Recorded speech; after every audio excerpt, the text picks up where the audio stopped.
ನಮಸ್ಕಾರ ರೀ ಎಲ್ರಿಗೂ. ಎಲ್ಲರೂ ಹೇಗಿದ್ದೀರಿ? ಆರಾಮಿದ್ದೀರೇನ್ರಿ? ನಾವು ಆರಾಮಿದ್ದೀವಿ ನೋಡ್ರಿ. ಈಗ ನೋಡ್ರಿ ಸಾಯಂಕಾಲ ಟೈಮ್ 6 ಗಂಟೆ ಆಗಿದೆ. ನಮ್ಮ ಯಜಮಾನರು ಡ್ಯೂಟಿಯಿಂದ ಈಗ ಬಂದರು. ಅವರಿಗೂ ಕಾಫಿ ಕೊಟ್ಟು ನಾನು ಕಾಫಿ ಕುಡಿದು ಈಗ ರಾತ್ರಿ ಅಡುಗೆ ಸ್ಟಾರ್ಟ್ ಮಾಡಿದ್ದೀನಿ ನೋಡ್ರಿ. ರಾತ್ರಿ ಊಟಕ್ಕೆ ಮೆಂತ್ಯ ಸೊಪ್ಪಿನ ಪಲ್ಯ ಮಾಡ್ತಾಯಿದ್ದೀನಿ.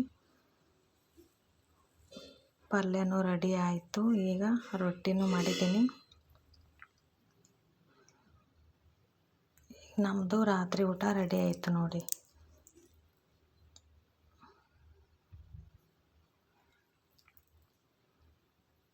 ಹಾಗೆ ಮುಂಜಾನೆ ನಾಷ್ಟಕ್ಕಂತ ದೋಸೆ ಮಾಡ್ಬೇಕಂತ ಅಕ್ಕಿ ನೆನೆ ಇಟ್ಟಿದ್ದೆ.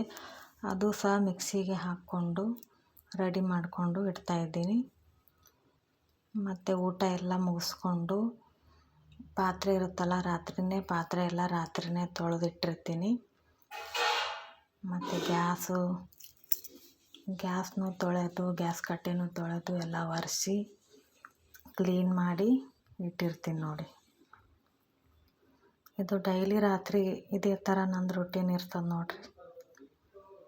ಈ ಥರ ಅಡುಗೆ ಮನೆ ಕ್ಲೀನ್ ಮಾಡಿ ಇಟ್ಟರೆ ಬೆಳಿಗ್ಗೆ ನಮಗೆ ಅಡುಗೆ ಮಾಡ್ಲಿಕ್ಕೂ ಚಲೋ ಅನಿಸ್ತದೆ, ಅಡುಗೆ ಮನೆ ನೋಡ್ಲಿಕ್ಕೂ ಚಲೋ ಅನಿಸ್ತದೆ ನೋಡಿ.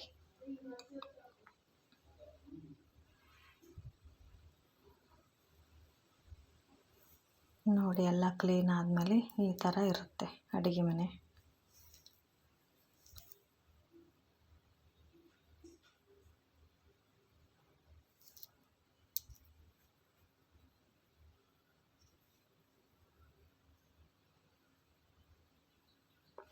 ನಿನ್ನೆಯ ವ್ಲಾಗ್ ಈಗ ಬೆಳಗ್ಗೆ ಕಂಟಿನ್ಯೂ ಮಾಡ್ತಾಯಿದ್ದೀನಿ.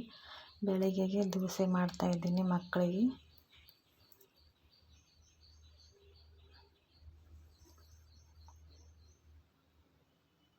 ದೋಸೆ ಜೊತೆಗೆ ಕಾಯಿ ಚಟ್ನಿ ಮತ್ತು ಆಲೂಗಡ್ಡೆ ಪಲ್ಯನೂ ಮಾಡಿದ್ದೀನಿ.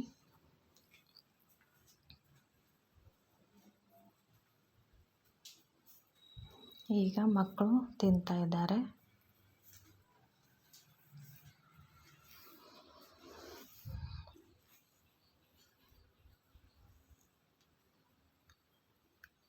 ಇಷ್ಟೇ ನೋಡ್ರಿ ಇವತ್ತಿನ ವ್ಲಾಗ್. ಈಗ ಮಕ್ಕಳು ತಿಂಡಿ ಎಲ್ಲ ತಿಂದು ಈಗ ಶಾಲೆಗೆ ಹೋಗ್ತಾ ಇದ್ದಾರೆ. ಏನಾದರೂ ಮಿಸ್ಟೇಕ್ ಆಗಿದ್ದರೆ, ಮಾತಾಡುವಲ್ಲಿ ಏನಾದರೂ ಮಿಸ್ಟೇಕ್ ಆಗಿದ್ದರೆ ಸಾರಿ. ನಮಸ್ಕಾರ ರೀ ಎಲ್ರಿಗೂ.